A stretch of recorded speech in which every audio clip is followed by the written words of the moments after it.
Being lost feels awful because it takes to some of the very hardest places in our lives. Lost is just lost. When we're lost, we don't know where we are in that moment, maybe. We don't know what we're doing. We don't know where we're going. We've lost the instruction manual. And in those moments of not knowing, we go to the places of the worst self-judgment, the worst fear. We terrorize, we abuse ourselves in those moments. And we might never know how much judgment and how much fear we have until those moments when we get lost.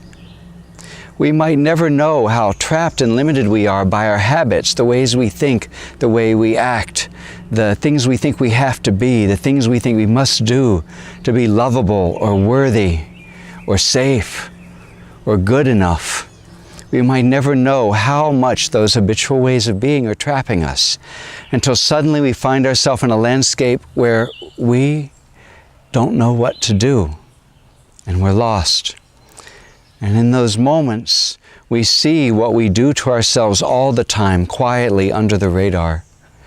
And we have the opportunity when seeing that and feeling what we're doing to ourselves, how much it hurts to live the way we're living, to be as small as we are, to be as driven as we are. In those moments, it awakes the compassion in our hearts.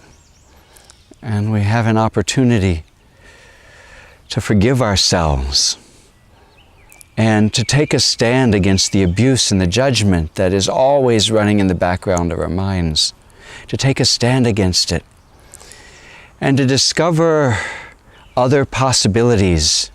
It's like loss throws us into this vast space that is unfamiliar to us, where we don't know where we are, who we are, what we're supposed to do.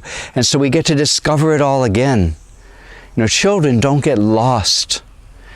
As long as they know that they're cared for and they're supported and they have what they need, children can't get lost. A child just feels alive. It's an adventure, it's a discovery, it's an unfolding. They find out who they are, they find out where they are, they find out what wants to happen in each moment.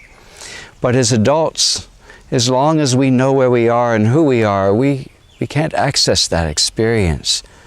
So it's being lost that gives us the opportunity to come back into the real world, out of the world of what we think and who we have to be, and to be new again. And though it shakes us to the very core, though it breaks our heart open sometimes to be lost, it breaks the heart open.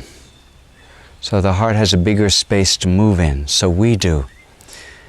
And we discover in the very places where we thought we were alone, abandoned, incapable, helpless, and powerless, that something deeper inside us rises up and takes over and sustains us and nourishes us and guides us and leads us into places we never would have discovered before. So lost is one of the hardest and the very best experiences we can have in this lifetime.